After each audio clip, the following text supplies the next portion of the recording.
Welcome to the point nursing. आज का हमारा टॉपिक है सिफल हेमाटोमा वर्सेस कैपर्ड सेक्सिडेनम।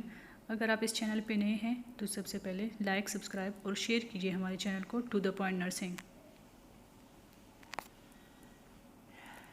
आज हम डिस्कस करेंगे कि कैपर्ड और सिफल हेमाटोमा क्या होता है। हमारे पास 2 मोड ऑफ डिलीवरीज होती हैं।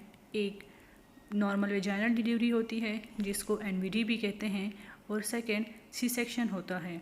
सी सेक्शन हम यूजुअली इमरजेंसी सी सेक्शन करते हैं या प्लान सी सेक्शन करते हैं। एनवीडी जो होती है वो नॉर्मल डिलीवरीज में आती हैं। डिलीवरी मैटर करता है बोथ मदर और बेबी के हेल्थ कंडीशन पर।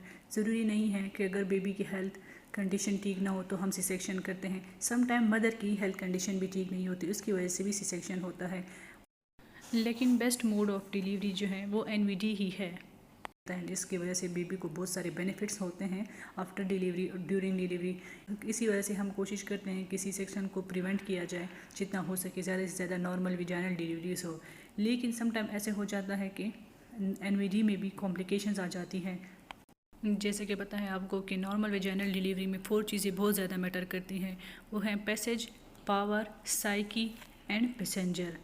डिलीवरी में पैसेज का मतलब है बर्थ कैनाल, यानी अगर वो कोई मदर प्राइमरी मदर हो तो डिलीवरी जो है टाइम लेती हैं, बहुत ज़्यादा आवर्स लगते हैं as compare to multigravida जो होती हैं जिनके 2-3 बच्चे होते हैं, तो उनकी जो है 3rd या 4th डिलीवरी जो है बहुत आसानी से हो जाती है।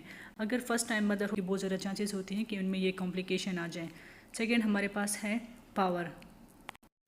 पावर से मतलब है कि कॉन्ट्रैक्शंस या पुशेस जो मदर लगाती हैं, अगर मदर हेल्दी हो, वो कॉन्शियस हो, प्रेगनेंसी में ऐसा हो जाता है कि मदर्स का बीपी बहुत ज़्यादा हाई होता है या अदर हेल्थ फैक्टर्स की वजह से मदर अनकॉन्शियस हो जाती हैं, जिसकी वजह से वो पुशेस नहीं लगा सकती और जो लेबर है वो बहुत ज़्यादा प्रोलॉन्ग हो जाता है, जिसकी वजह से बेबी को कॉम्प्लिकेशंस होती हैं।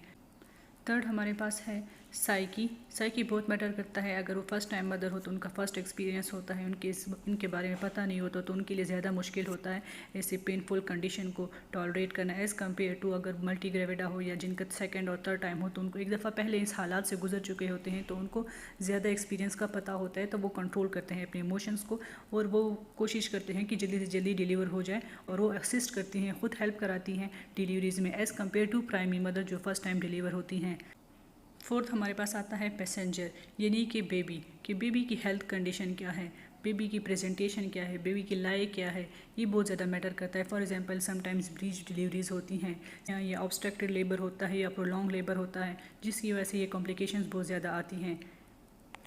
सो बेसिकली सिफल हेमाटोमा और कैपर्ड सेक्सिडेनम जो है ये हमारे पास बर्थ इंजरीज होती हैं। जो इन इंजरीज में इन 4 पॉइंट्स का बहुत इंपॉर्टेंट रोल है। अगर ये ठीक हो, मदर इमोशनली स्ट्रॉन्ग हो, अगर वो मल्टी या 2nd प्रेगनेंसी हो या 3rd प्रेगनेंसी हो तो आसानी से डिलीवरीज हो जाती है। एज़ वेल एज़ अगर बेबी में कोई कॉम्प्लिकेशन ना हो तो ये इंजरीज प्रिवेंट होती हैं, ये इंजरीज सामने नहीं आती। लेकिन अगर ये पॉइंट हो कि इस तरह प्रोलॉन्ग लेबर हो या इंस्ट्रूमेंटल डिलीवरी हो तो इसमें बहुत ज़्यादा चांसेस होते हैं इन इंजरीज़ की।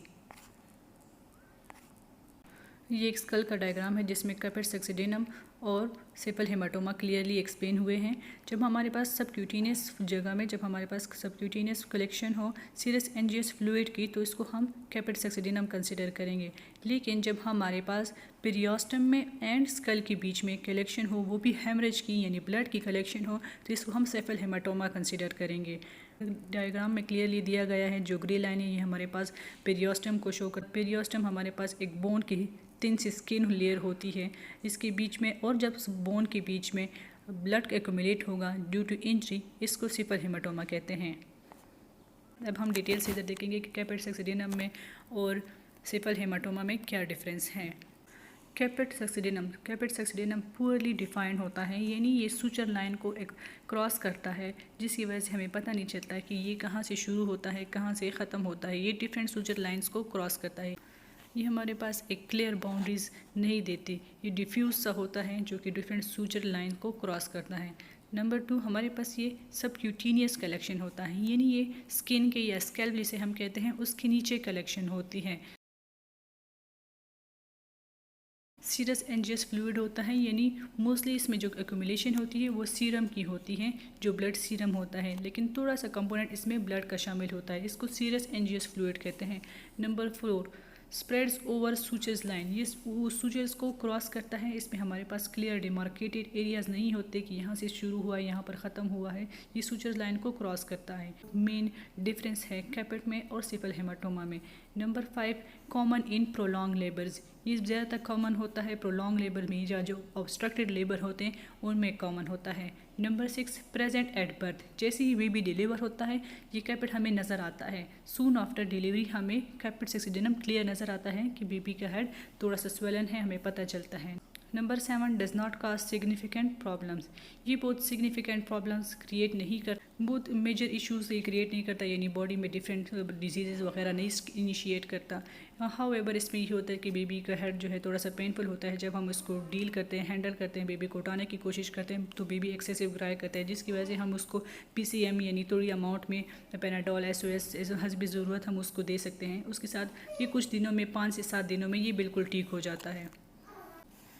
एज़ कम्पेयर टू कैपेट सेक्सिडेनम, सबगेलियल हेमाटोमा जो है ये ज़्यादा पेनफुल होता है, ज़्यादा रिस्क फैक्टर होता है इसमें।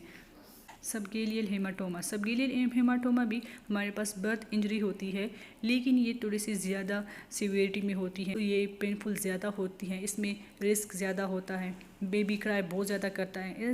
इसमें डिफरेंट पॉइंट जो डिफ्रेंशिएट करती हैं सबगेलियल हेमाटोमा को कैपेट से। नंबर 1, इसमें वेल डिमार्केटेड होती हैं, ये नहीं कि हमारे पास इंजरी स्पेसिफिक बाउंड्रीज रखता है, इंजरी हमारे पास स्पेसिफिक बाउंड्रीज से स्टार्ट होती है, हमें पता चलता है। अगर हम हेड को पाल्पेट करें, हम उसको ऑब्जर्व करें तो उससे हमें नज़र आता है कि ये एक स्पेसिफिक बोन पर है।